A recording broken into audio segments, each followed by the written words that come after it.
One, in that, in your trauma itself, when we go through these challenging, difficult moments in our life, it's so hard. Especially when you're just coming out of it. It's really hard to find the silver lining, we'll say, in it. And first and foremost, know that you don't have to. uh, but also, like, allow yourself to be open that one day you might actually be able to see that there is a silver lining. It's okay if you can't do it in the midst of coming out of it. But if you could just be open to holding on to, this seed that there is a silver lining in it, because it is something that is happening that might be pointing you in the direction of something that is greater. And that's what you're pointing to, is this, discovering purpose, discovering passion, discovering, the heart that wants to give and be of service in others, and knowing where that's coming from, and to have the experiences to meet that purpose and to meet that passion. And so it's, even if you're going through something right now and you're lost and you're like, I don't understand why this is happening. It's okay to not understand right now. But if you can plant a seed that is like, maybe one day I will understand, and where it's leading me is somewhere greater than I know right now. That's a beautiful way to look at that, Joanna. And then when you're talking about the listening without judgment piece, which I really love, I personally am doing a lot in my own. I have a spiritual practice that I do. And what it has me doing is really looking at the judgments that I'm carrying, the thoughts, right? And the inner critic. We all have this inner critic. And what's interesting is, if you really sit with it objectively, what you might discover where that critic comes from, or the voice that critic carries. And for me, I realized directly where that voice, like, its roots are coming from, which always comes from the past. It always comes from your childhood. It comes from your upbringing. You can pull at it from there.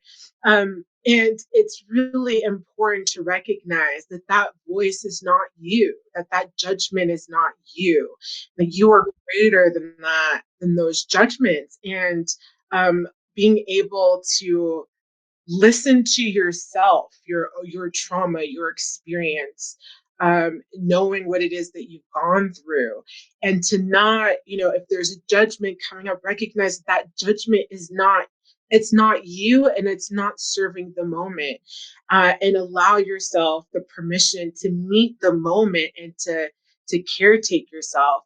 And I would say, even more so, what is so important when you're coming through a traumatic experience is to be as kind and gentle, go as soft as you can with yourself as possible, because it is so important, in order to start that recovery and healing process, to go softly, and to really nurture yourself, and to do that for yourself, first and foremost. So I really love that pillar, and applying that to yourself, Joanna.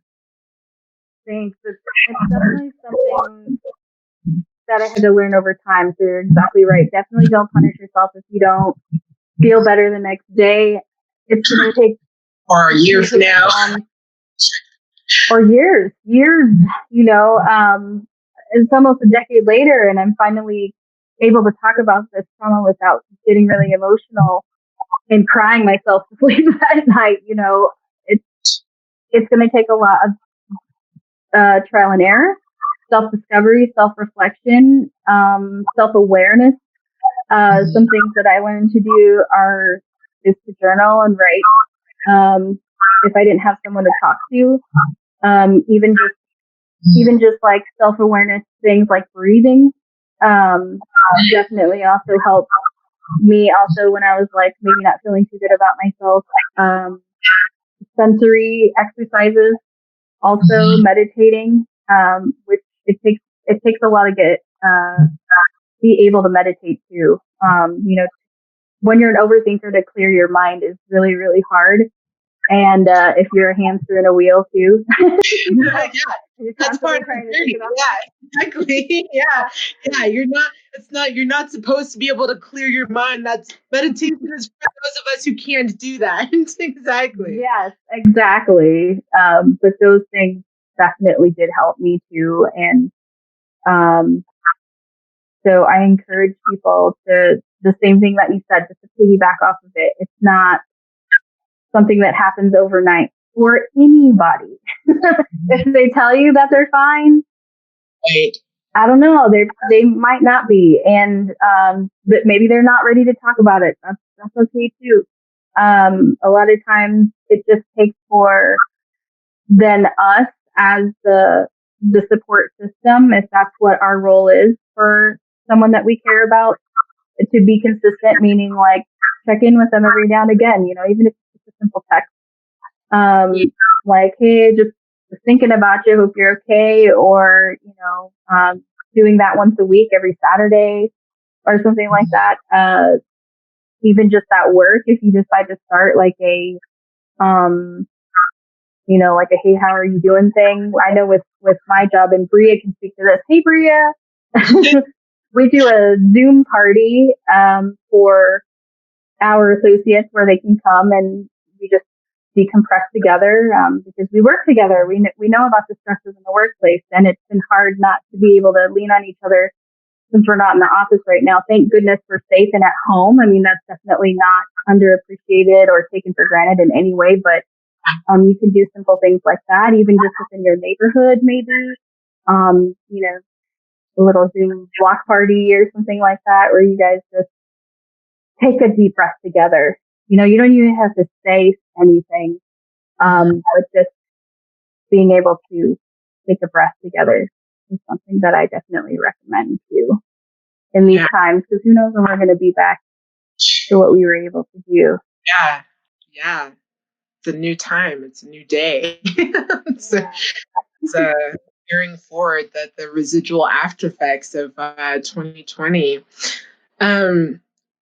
Joanna, this has been great talking with you. Before we close up tonight, is there anything else that you want to leave our listeners with? Anything more you want to share and leave them with as a final note here? Yes. Gosh, it's already time. Okay. My goodness. No. Already. The time is too high. I think that the last thing that I do want to leave our audience with, is that there is still some sort of stigma around mental health and self-care, I think, with the large population in our society. And I just want everyone to know, that it's okay not to be okay, and that there are resources around you, even if you don't have immediate family near you, that you can tap into. It's okay to go to therapy. It's okay to need a mental health day. Yes. Take your PTO. Please take your PTO and take some time to take care of yourself, even if it's something as simple as taking a day off and not doing anything. Because those small steps will definitely help you in the long run on a daily. It's okay if you get upset. Like, you should definitely feel emotions. It's also okay for you to be really happy. Like, 2020 has actually been a really good year for me and my family, and we're very fortunate and thankful for it. And we had sort of a guilt around that. Right. Family. Right. Yeah. No, Like, you wow, definitely feel about that. Yeah. Still celebrate your achievement. That's huge, through whatever you've been through or whatever obstacles have been in your way. If you've overcome some things that were keeping you from your goals, celebrate that. Like, celebrate what you're achieving, because it's okay for you to be doing well when others may be struggling. But we can decide to be there for each other and pull people up with us. And that's something else that I hope that I do through my YouTube channel and things like that, promoting local businesses and entrepreneurs. Yeah. And that's what I've found helps me the most is getting involved in community projects or starting my own community project, to help others and just continue to be productive and healthy inside, mind, body, and soul. So, Yes. Yes. So important to have that full picture of health, mind, body, and soul. And I will definitely cheerlead behind you with the share the successes, and be empowered in the good things that are happening. It's so interesting. I had a conversation with a friend of mine who had talked about, I don't know if I should share, because there was really good things happening in her life. And it's like, share them, please. For those of us who might get uncomfortable when we hear good things happening, because maybe we're in a difficult, challenging time, rather than judging those things, one way to look at it is as an example of what else is possible, or what we can set our sight for, or, to bring in or invite in. I really do think it's good to share the good, because we need those reminders that, like, life can be good, like it gets to be good, and we can create that, even when we're going in those lulls. There's always an opportunity for us to come back up to those heights again. And so I love that you left that message with us. It so resonates with me, especially in this time right now. good. So how can we connect with you, Joanna? You have a YouTube channel. Tell us some more information about that and how to connect with you. So I have a YouTube channel. It's called What's Good with Joanna Michelle. And basically, I have been connecting with local area artists and entrepreneurs here in Colorado to feature their work or their business. I actually met with Candace today. So she has like a pop-up bakery. It's so much fun. But also, too, my major for my master's was business administration. And I know one of the biggest struggles for small businesses and entrepreneurs is promotion. So what my channel does is it promotes these businesses and artists without a cost trickle down to them. We don't have a sponsorship agreement or anything like that. It's literally just us featuring what's good and what's happening in the community, or things we have to share with the community that are good.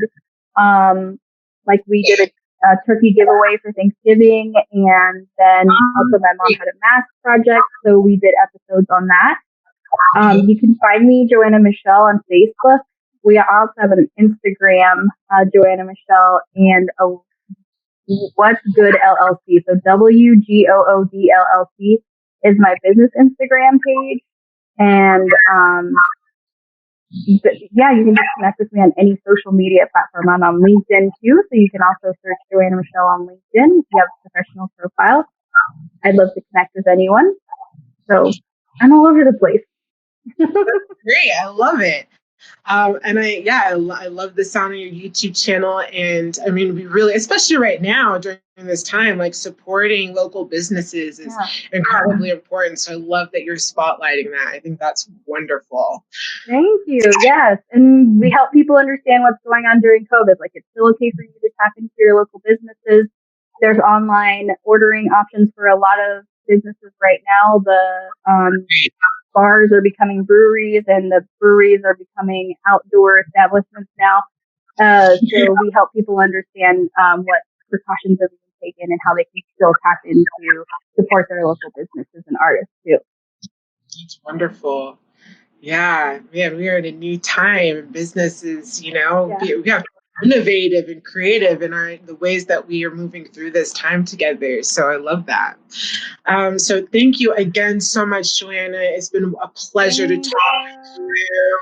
And for anyone listening, I will post some information for some resources if you are a person out there who's looking for some support or some places to go. Maybe if you're going through an experience or a challenge or a hard time. And so I will definitely put that information. Stay tuned in the description section of this video.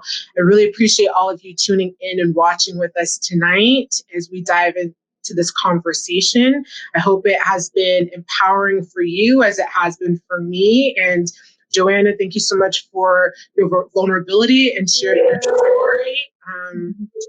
Yes, you are a person filled with passion and fire that we are so lucky is here doing the work you're doing. So have a good night, everybody. Bring in the new year. Happy New Year. And I'll see you all next week with our next speaker. I'm really excited, you guys. Yay. All right, bye, everyone.